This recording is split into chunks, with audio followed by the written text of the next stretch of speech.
segundo Foro Internacional de Educación, Retos y Perspectivas de la Educación Superior en el siglo XXI, y de manera particular lo que tiene que ver con políticas públicas para el financiamiento de las instituciones de educación superior.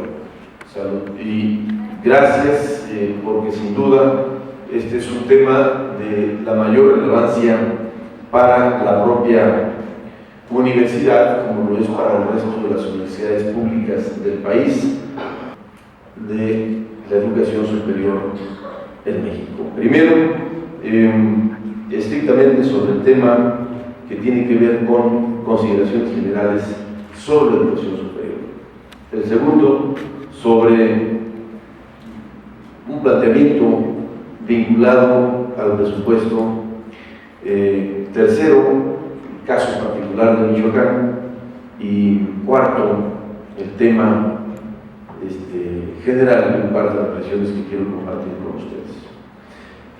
Es sin duda una realidad, es innegable, que en las condiciones actuales las expectativas sociales, la educación superior constituye una meta para grupos muy amplios de la sociedad, sobre todo en circunstancias como la que estamos viviendo ahora.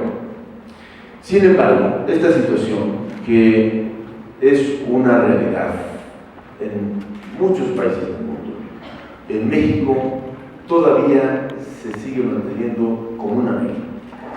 ¿Y por qué digo que se mantiene como un anhelo, como un privilegio, como algo especial, poder tener el acceso a la educación superior, sobre todo para los amplios sectores sociales de las clases necesitadas?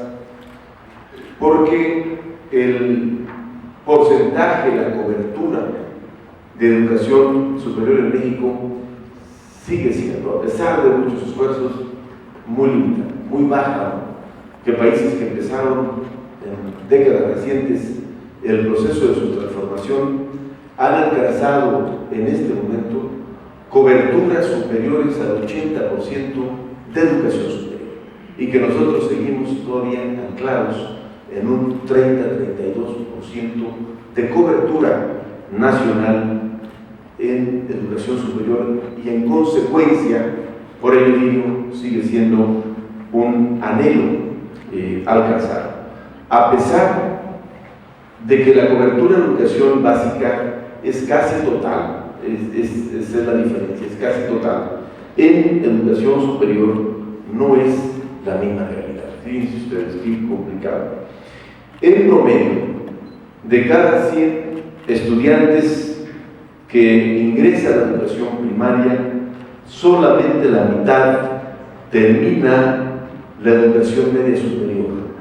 Ya de entrada llegamos con un déficit. Solo la mitad, la educación media superior, no la media superior. De estos, el 21% egresan de alguna educación, de alguna universidad o institución de educación superior. Hablamos de ese 50%, solamente el 21%. Y luego de ese 21%, solamente alrededor del 10% logran acreditar plenamente sus estudios con un proceso de titulación.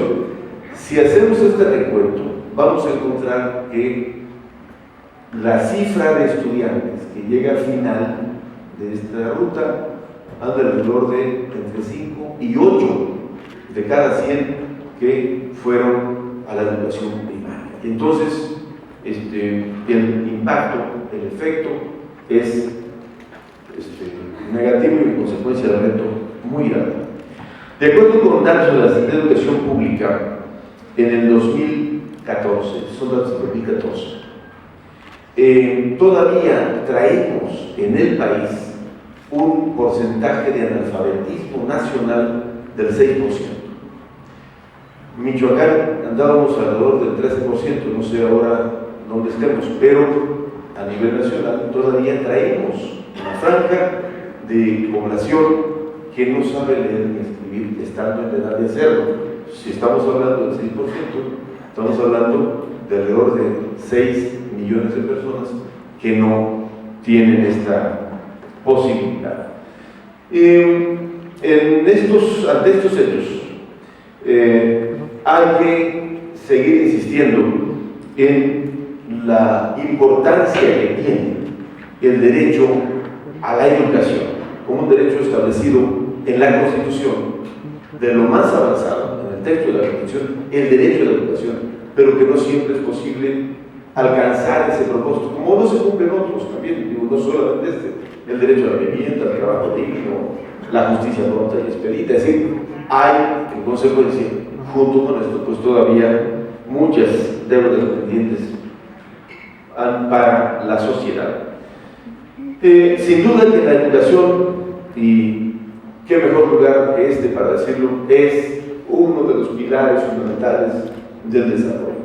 Creo firmemente que la mejor inversión, lo mejor que puede ser un Estado, un país, sus gobiernos, es invertirle a la educación, incluso cambiar, como tantas veces se ha dicho, el concepto de gasto educativo por el concepto de inversión en la educación como el único mecanismo por el cual, a través del cual podamos alcanzar los niveles de equidad, de justicia y de transformación social junto con ello que genera la educación. Aquí hay expertas y expertos en la educación.